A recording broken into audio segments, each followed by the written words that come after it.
Del cielo, por Aristóteles. 10. Libro primero. Capítulo 10. El mundo es ingenerable e incorruptible. Determinadas ya estas cosas, es preciso que consideremos ahora si el mundo es generable o ingenerable, corruptible o incorruptible, exponiendo al comienzo las opiniones de los antiguos. Pues las demostraciones de los contrarios son las dudas planteadas sobre los otros contrarios. Además, las cosas que hemos de decir serán más merecedoras de crédito si antes concedemos el derecho de ser oídas a las opiniones que provocan la controversia. Nos parece, en efecto, que el que está ausente es condenado en inferioridad de condiciones, pues los que quieren juzgar rectamente de la verdad de algo no deben ser adversarios, sino árbitros o jueces imparciales. Así pues, todos creen que el mundo ha sido hecho o producido, pero unos opinan que ha sido hecho eterno, otros creen que ha sido hecho corruptible y caduco, igual que cualquier otro ser de los que naturalmente son producidos. A su vez, algunos de estos dicen que es corruptible de una manera, otros que es corruptible de otra manera, otros que es corruptible. A su vez, algunos de estos dicen que es corruptible de una manera, otros que es corruptible de otra manera, y que ello se verifica siempre de este modo que dicen, como pretenden Empédocles de Acragas y Heráclito de Efeso. Así pues, decir que ha sido hecho, aunque haya sido hecho eterno, es decir una cosa imposible, pues tan solo hay que asentar o admitir aquellas cosas que vemos se realizan en muchos seres o aún en todos. Pero en este caso ocurre todo lo contrario. Vemos, en efecto, que todo cuanto ha sido hecho está sujeto a la corrupción. Por otra parte, lo que no tiene principio adecuado de este modo de ser, antes no puede ser de otra manera con anterioridad a su total eternidad, tampoco puede cambiar. En efecto, existiría entonces alguna causa que, de existir con anterioridad, traería consigo que lo que no puede ser de manera distinta a como es, pudiera ser de otra manera distinta. Pero si el mundo estuviera constituido por seres que anteriormente eran distintos, y además siempre debían ser así, sin que pudiera existir de otra manera, el mundo no hubiera sido hecho de ninguna manera. En cambio, si ha sido hecho, es necesario evidentemente que aquellos seres puedan existir de otra manera distinta y que no siempre hayan existido así. De manera que los elementos constitutivos se separarán y los elementos separados serán los que antes lo constituyeron. Y esto tuvo lugar o pudo tener lugar un número de veces ilimitado.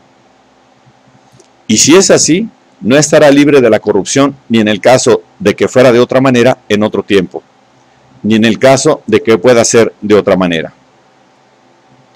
Algunos de los que dicen que el mundo es incorruptible, si bien ha sido hecho, intentan aducir a su favor un argumento auxiliar que no es verdadero. Dicen, en efecto, que ellos, igual que hacen los geómetras al describir las figuras, han hablado también de la generación del mundo, no porque el mundo hubiera comenzado alguna vez, sino por claridad de sistema, porque si lo imaginan producido, como si fuera una figura, lo entienden mejor al estudiarlo. Pero esto no es lo mismo, como decimos, pues en la producción de las figuras, supuestas todas existiendo simultáneamente, sí ocurre esto, pero no sucede lo mismo en la demostración de estas. Antes bien se viene a parar a un imposible, pues las cosas que se toman antes o después son subcontrarias. En efecto, dicen que de lo que era en otro tiempo, desorden o cosas desordenadas, vienen a existir las cosas ordenadas. Pero no es posible que una misma cosa sea simultáneamente ordenada y desordenada, sino que es necesario existe una generación y un tiempo que las separa. En cambio, en las figuras no hay nada separado por un tiempo. Por consiguiente, resulta evidente que es imposible, según lo dicho, que él mismo sea eterno y haya sido hecho. Ahora bien, constituir el mundo y deshacerlo alternativamente no parece ser otra cosa que construir lo eterno, pero con su forma cambiante. Será lo mismo que si alguien creyera que existe alguien que unas veces es destruido y otras veces vuelve a existir, alguien que se hiciera varón de niño y se hiciera niño siendo varón. Es, en efecto, evidente que si los elementos armonizan o concuerdan entre sí, no producen un orden cualquiera, sino siempre el mismo orden y la misma constitución. Sobre todo, el propio parecer de los que pregonan esta teoría, los cuales dicen que el mismo contrario es la causa de una y otra disposición. De manera que si perteneciendo todo el cuerpo continuo se dispone y se adorna unas veces de una manera, otras veces de otra, mientras que la constitución del todo es el mundo y el cielo, entonces no es el mundo el que se hace y se destruye, sino sus disposiciones y sus modos. Ahora bien, que el ser engendrado, si es realmente uno, haya de ser destruido de modo absoluto, sin volver a la existencia, es imposible. Pues antes de haber nacido existía siempre, sin duda, la constitución que lo precedía, de la cual, al no haber sido hecho, no podemos decir que cambia. Sin embargo, siendo infinitos, es ello más posible. Ahora bien, esta cuestión, es decir, saber si ello es posible o no, resultará más evidente por lo que diremos más adelante. Hay, en efecto, algunos a quienes les parece posible que algún ser ingenerable sea destruido y que algún ser nacido se vea libre de la corrupción. Así se afirma en el Timeo. Allí afirma Platón que el cielo ha tenido un comienzo, pero que, no obstante, no es caduco y corruptible, sino que existirá durante el resto del tiempo.